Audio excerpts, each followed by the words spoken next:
Three, two, one. Florida State absolutely destroys Wake Forest on the road, takes care of business against the Demon Deacons, winning 41-16. A stellar day from QB1 and Jordan Travis. A lot of touchdowns thrown, three, one on the ground himself. A great stat sheet to put up, which we'll be talking about here in just a few. But a great game overall for Florida State, doing what they need to do to stay undefeated. 8-0 to begin this 2023 season. With me is our editor-in-chief at NoleGameday.com. Dustin, you're back for the instant reactions. How's it feel? And also, how does it feel not being at a game on site?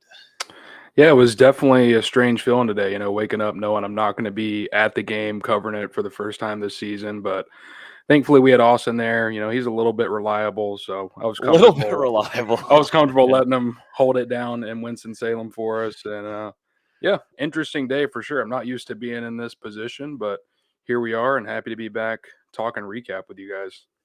Yeah, 100%. Florida State, 508 yards in total on offense for the Seminoles. But really, the stats that I want to look at here is Jordan Travis, 22 of 35 D-Lou, 359 yards on air. And it just seemed like Florida State was able in that first half, they put the game away, putting together 34 points. And you thought, okay, this one is over. And it was practically over for the entire game. We'll talk about some penalties here and there that kind of costed them a little bit of a slower quarter in the third. But nonetheless, Florida State was clicking on all cylinders. You saw Trey Benson's 80-yard touchdown rush. It just amazes me still to see him at his size have that burst of speed, just being out defensive backs that far. There's just a lot. There's just so many playmakers. We talked about it last week in our instant reaction when Florida State faced Duke. There's just too many playmakers that Florida State gets to utilize on offense. We're in black for a reason. I mean, this was a funeral game for Florida State. They came out with a chip on their shoulder and a point to prove in a program that they hadn't defeated since 2018, a program that Mike Norvell hadn't got a win against since he had arrived in Tallahassee a couple of seasons ago. Actually, didn't have a win against Dave Clawson in his coaching career. Picks that first one up today. And I mean, man, on both sides of the ball, like I said, Florida State just came out wanting to attack. You saw Jordan Travis. It was going to be interesting kind of how Florida State operated without Johnny Wilson, without Dustin Hill, without Hakeem Williams in the lineup. We saw him come out, get the ball to Keon Coleman early, and then start to spread it around a little bit. Kentron Poitier makes his first catch of the season, and then Keon just does what Keon does. I mean, goes out there and takes over games, and that's why I've said he's the best receiver to come through Florida State since Peter Warrick, and I truly believe that the dude is a special talent. And then on the other side of the ball, Florida State's defense just kept doing what they were doing in the second half, but brought into the first half, just getting all over Wake Forest. Jared Verse coming in with some sacks. The defense putting a lot of pressure on the Demon Deacons. And, I mean, the edge at halftime, Wake Forest only had 75 yards of total offense as the Seminoles just jumped all over them. Yep. Keon Coleman doing what he does and shows his special ability. I mean, there's no reason why Jordan Travis shouldn't give him opportunities, definitely in one-on-ones, and he did that quite a bit throughout the game. But Keon Coleman is just such a special athlete, and just goes to show without having two of your other starters out there, he can come in and be a pivotal player for Florida State in that wide receiver room. And I just, love seeing him. And then definitely whenever Florida State's able to get Johnny Wilson back out there as well, hopefully in this near future, he recovers well. We'll be seeing Johnny paired up there again with Keon, and it just creates such a tough kind of matchup for defenses trying to prepare for that much talent. It's just unstoppable. And we saw that in the first half where Florida State was just rolling. Everything was successful. They were finding explosive plays, which we saw a lot of last year. And they're really getting back with that. Also, I think, too, with helping with Jordan Travis's legs, that just helps extend this offense to a different tier. And we talked about that in our preview for this game. If J. Trav's able to be elusive, utilize it. If he doesn't see anything downfield, just use those legs definitely in the red zone whenever he scrambled for that 13-yard touchdown. Really just shows how good Keon Coleman really is. I mean, he only had seven catches for 66 yards. And I mean, Wake Forest's defense coming into this game without the guys who we mentioned earlier, obviously were Keon Coleman, with him being the leading receiver for Florida State and leading the ACC in touchdowns. And I mean, it just didn't matter. You give him an inch of space and he's going to take advantage of it. You saw it on that hitch in the second quarter where he caught it, juked by a defender, got down, and I mean, delivered a nasty stiff arm on another guy to finish the play. And then he comes back with that on on in single coverage, I think Jordan Travis saw that immediately that Keon Coleman had a one-on-one and was like, I'm throwing this no matter what. And then Keon just continues to shine like the star he is by reeling it in with one hand to just make an electric touchdown catch. I mean, he's now up to 9 receiving touchdowns on the season. The impact that Keon Coleman has made on this team is just absolutely unbelievable. And it gets a little bit more deadly when Jordan Travis remembers, hey, these legs, they work and they work pretty well. And that's just a game changer for Florida State's offense, like we talked about, dating back to the fourth quarter of that win over Duke. Now that he's figuring out, when to sprinkle that in a little bit, just going to make this offense better and better moving forward.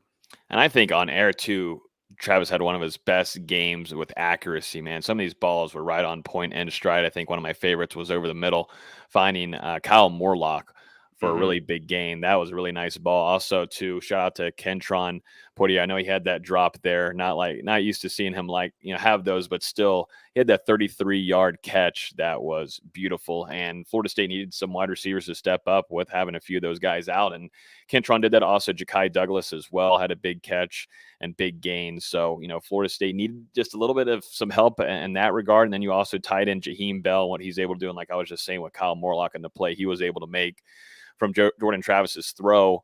The offense was clicking on all cylinders. And I thought too, Trey Benson just continues to get better week by week on the ground. And it's good to see definitely when you can throw in some guys like Lawrence Toafili, who is a RB1 caliber player. And you've also still got Rodney Hill, who seems to be getting back to full health. And then also, too, you got Keziah Holmes in the mix in the running back room.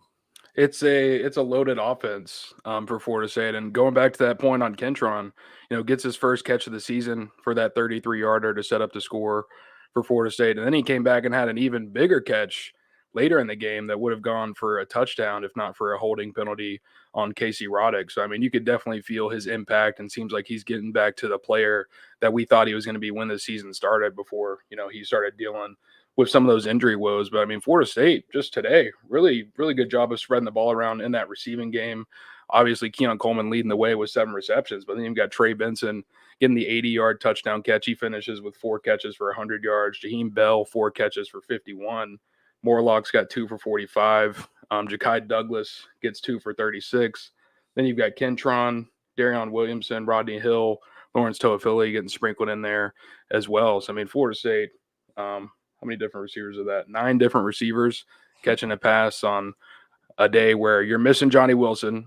You're missing Dustin Hill, who's developing into a starter at that slot receiver position. You're missing Hakeem, who has come along strong over the last couple of weeks. Says a lot for Florida State to still be able to go out there, get 359 passing yards and 3 passing touchdowns, no turnovers on the day for this offense as well, despite missing those guys. Yeah, no, 100%. And now if we move over to the defensive side of the ball, I thought Jared Verse was just a complete menace for 4 quarters, and it showed, man. He had that eye poke, so it took him out, I think, at just a series.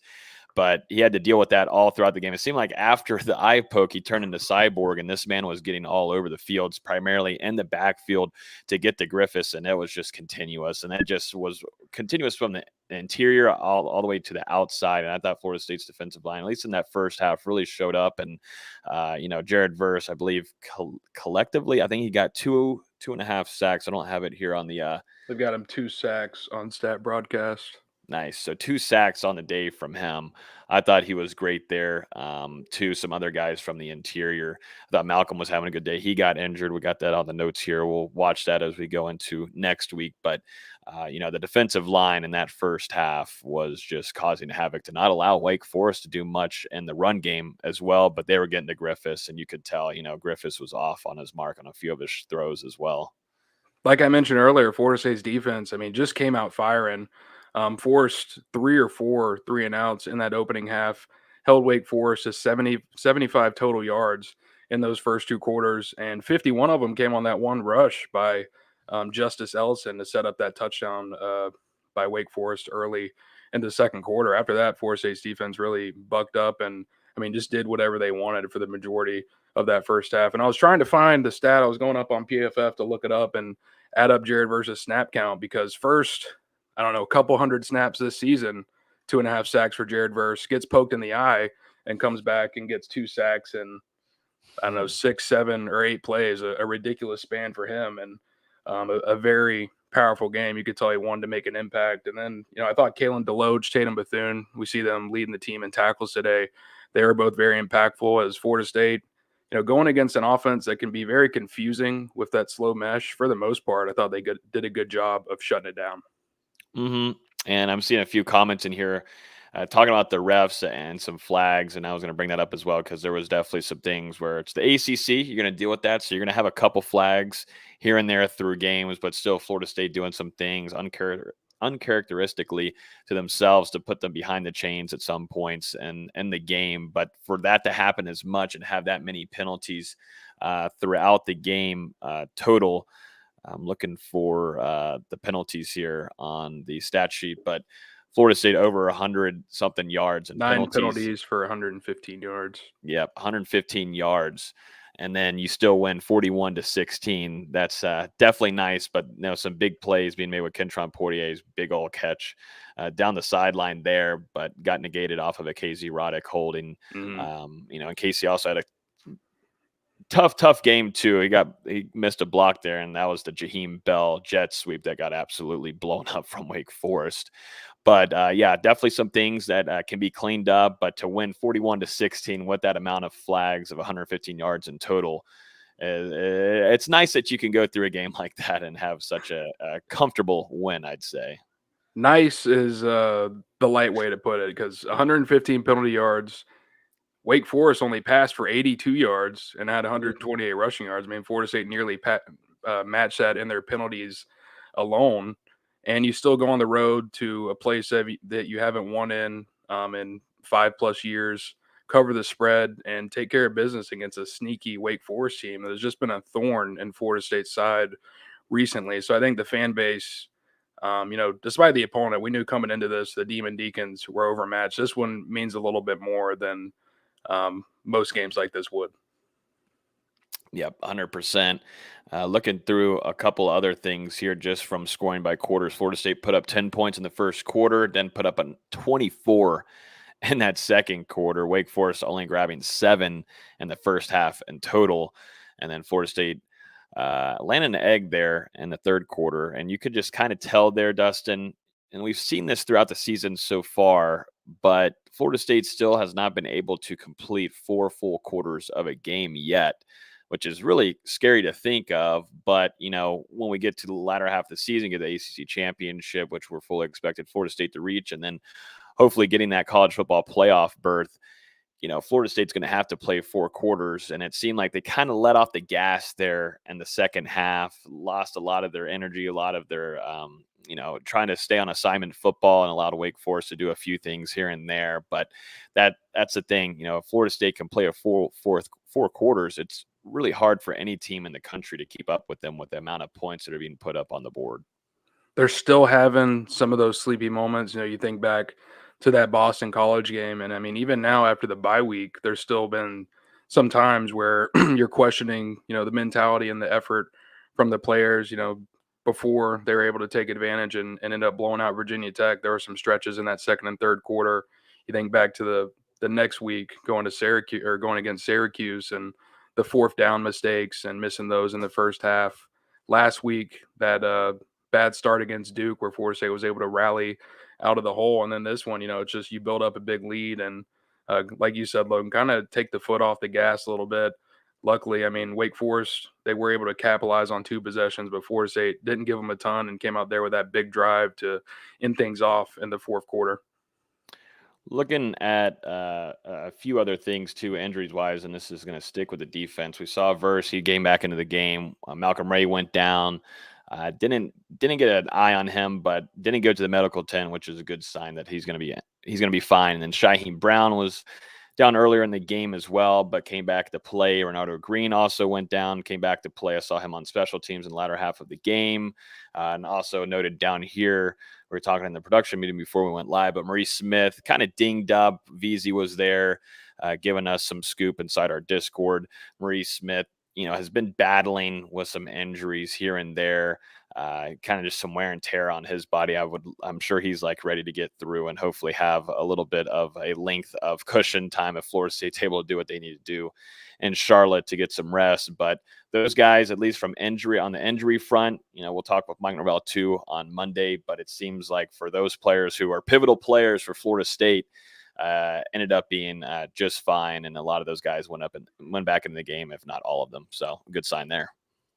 Yeah, for the most part, it seems like Florida State came out of this game pretty healthy. Obviously, there's some guys that are still healing up, and we've talked about there's multiple guys along that offensive line that aren't playing 100% right now. Maurice Smith being one of them, so a gutsy effort from him to finish the game while the starters were still out there. I want to go back through everything, like go back through the game and check out the PFF numbers when they come in, see how much Robert Scott was able to play in this one because I honestly didn't pay a ton of attention, but it did look like Bless Harris started the game at left tackle for Florida State. So we're still seeing some shifting in that rotation along the offensive line. Alex Atkins wants to spread it around and get all 8 of those veterans some time each game, depending on the matchup. And yeah, like I said, I just want to dive into that and see how those guys were able to perform. But Florida State, I think, was it just one red zone miss in this game? Their second of the season after Ryan Fitzgerald's first missed kick, Yeah. which I've got to say I take Yeah. total blame for it because at halftime, uh, Ryan made that 34-yarder right before the half, and I tweeted that he's 10 for 10 on field goals and 41 of 41 on extra points. And then, of course, his next attempt, he misses one from inside 30 yards. So we'll put that one on me, not on Ryan. Yeah, blame goes to D-Lou there on the tweet, and a couple of people could also be blamed for it because a lot of them were giving him love, and of course they should. Ryan Fitzgerald having a great season so far, but if you're going to miss one, do it on this one whenever you're comfortably winning and don't have to worry too much about it. Save now, maybe that one won't happen later on in the season whenever it's a little bit more pivotal for you in a game. But yeah, Ryan Fitzgerald still having a really great season for the Seminoles and putting up points on the board and just being a nice cushion for Seminoles getting 3 points up. But yeah, that was a nice 46-yard field goal though up there in Winston-Salem against the Demon Deacons. But yeah, Florida State doing everything they could against Griffiths. 6 of 16 for him, 82 yards on the air. I thought Florida State in the secondary. I saw Renardo Green doing what he does. Fintrell Cypress also having a nice PBU and good coverage. Florida State really, really just nice. And you look back at, Adam Fuller, these last couple of games, man, they put together some good game plans against these offenses and, got to continue to give him credit. We can give credit. We love the points and the points that Mike Norvell's putting up, the 30 points a game and everything, but you got to go back and look at your defense. And when there's games like this and you're continuously winning by this margin, it goes to show what Florida State's been able to do on the defensive side. And also for your first year secondary coach Surtain, he's doing a good job with these guys, and also too a lot of youngsters also being involved in this, getting some more playing time, and it just goes to show that this defense just continues to get better and better and week by week. There's been a massive step forward, and I mean the stats just show the complete suffocation that Florida State put on today. 82 passing yards on 38% completions percentage. You look at the running game. I mean, none of those running backs really had success on the ground. I know Justice Ellison finished with 77 yards on 10 carries. 51 of those came on one play. So, I mean, outside of that, 9 carries for 26 yards. No one else, you closed the list on me, Logan, but no one else on that list had over 3 yards per carry. I mean, Florida State held them down. And we're talking about 1, 2, 3, 4, 5, 6, 7 different players that recorded a rush. Ellison finishes with 7.7 yards, but like I said, a lot of it just on one simple play. And you look at Florida State's defense as well, a season high 5 sacks, also 10 tackles for loss. As I mean, they just put it all over Wake Forest. So I think even though there were some of those struggles there in the second and third quarter, the overall performance by this defense, you outgained Wake Forest by over 2-1 in total yards. Hold them to 3 of 14 on third down. And that was without forcing a turnover. Wake Forest had been a team that turned the ball over a ton coming into this one. Florida State wasn't able to force one, but still held them to just 16 points. Zay is on here on YouTube asking any mention as to why Lawrence Toafili was so limited in usage today. And I don't think that was any kind of a game plan, nor I'm not there in the game planning room with Coach Atkins and Norvell and Coach Yak, but I think there was just other guys that were getting into their groove more. Trey Benson, 55 yards on the ground. And I think, too, whenever Jordan Travis uses his legs like he did today, gaining almost 30 yards on the ground, that helps out a ton, too. Lawrence Toafili still, they tried to kind of mix things up on defenses and the defensive corners week by week and how you're switching up the usage on some guys. And it just so happens to be that some of the other guys got more attempts there, or, there might be some other things, but I don't think it's something that to be too concerned about. I think that's just how it worked out this week. Florida State spreads those touches around. Benson obviously had the hot hand, and Rodney Hill and Kaiser Holmes have been playing some pretty good football as of late, earning some more time out there in that rotation. But I mean, I wouldn't take it as a major thing moving forward. Nope. Yeah, and now Florida State 8-0 on the season. Their next matchup is going to be against Pittsburgh on the road. A not so great Pittsburgh team as well, but still going on the road. We don't have a time yet for that kickoff, so we'll be keeping an eye on that. But I would not be shocked once again for Florida State to be put on that. It's going to be put on, ABC and a primetime light. So Florida State will have that opportunity there on national television. But Florida State still is going to have a good chance to extend this record to 9-0. Which I love how we heard from the broadcast today, and I think we heard about it last week as well. But Mike Norvell sitting down and talking with Jordan Travis and after the Syracuse game, and just reminding him, go out there and have fun while you're out there during these games. Don't stress out too much, and you're gonna play better. You're gonna enjoy being out there more if you're having fun with it. And I think that was something big for Jay Trav, and you see him playing better. And these balls that he was throwing today, I thought he was absolutely excellent. It's easy to kind of just overlook things on what Jordan Travis does and what he does with his legs while he's on his rollouts, extending plays, pushing receivers open. It's easy that we kind of like overlook that, but Jordan Travis is a game changer. He's an electric quarterback. He's great with his legs. He was phenomenal with his arm today, and a damn good game from Jordan Travis at number 13. And he does look like he's having fun out there. You saw after the first touchdown, him showing some emotion, yelling out some encouragement to either the Wake Forest fans or Florida State fans. I couldn't tell who he was going after, but either way, showing some excitement there. And I mean, there have been some times where we've seen him express frustration after missing some big plays the last couple of weeks. This time, you see Kentron drop that pass over the middle that you mentioned earlier, and Jordan goes right up over to him, daps him up, give him some words after the play. So I was really impressed, not only with how he played on the field, but also just him continuing to lead this program in the right direction. And now you're looking at Jordan Travis, 4 more total touchdowns. Believe that has him at 94 total now in his career at Florida State, only 6 more away from that 100 mark. And there's a lot of football left to play on this schedule for the Seminoles. 8-0, potential conference championship game, at least one postseason game, maybe 2. We'll see how the path continues to go from here. No matter where Jordan Travis does end up on that list, it's going to be very hard for anyone to ever catch that number. Yeah, no, I think he'll be able to reach that. I will say, and 2 games. If something goes crazy next week, that would be a fun one, obviously, to reach that. But 4 more nonetheless, next week, and he can get it against Miami.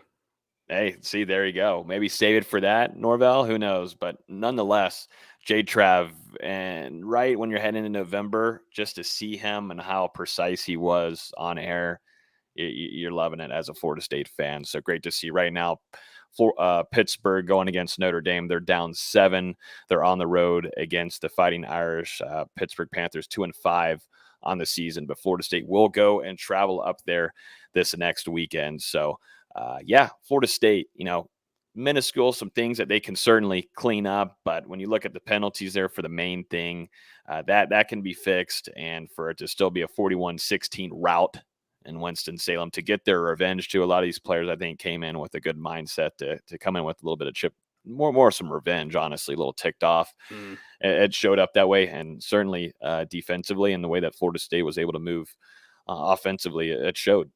It was a chippy game. I mean, you could tell both sides were really getting after it on the broadcast. I mean, Dave Clawson was absolutely giving the refs the business at a couple points of the game, really upset. And the Wake Forest defense, I mean, we saw Jordan Travis get hit on that slide after the play. No flag on Wake Forest on that one. So there was some chippiness, but Florida State, like you said, Logan, they wanted revenge here. This was the team everyone remembers that gave Florida State their first loss in 2022. The Seminoles weren't having it this time, come out with a blowout win and continue to climb in the right direction. First college football playoff poll is going to be released on Tuesday night. And I got a feeling Florida State, they're going to be in that top 4. Yep, they 100% most likely will be. They deserve it. They've got a good resume right now compared to the rest of the college football and those top teams. So Florida State doing what they need to do and convincingly on the road against Wake Forest, a team that has gotten the best of them the last couple of years, to say the least. So, yeah, that's going to do it for us here on our instant reaction show. We will be here live next Wednesday to preview Florida State at Pittsburgh. We will also be giving out a lot of content too for these college football playoff announcements and the rankings coming out. So make sure you're tuned to all of our socials and our site, NoleGameday.com, on Tuesday evening when those rankings come out. As always, you can listen to this podcast on iTunes, Google Play, Spotify. If you're on YouTube right now, hit that like button down below before you head out from here. We would definitely appreciate it. It helps reach more FSU fans to get in here to ask more questions, bring up some topics for us to cover throughout our shows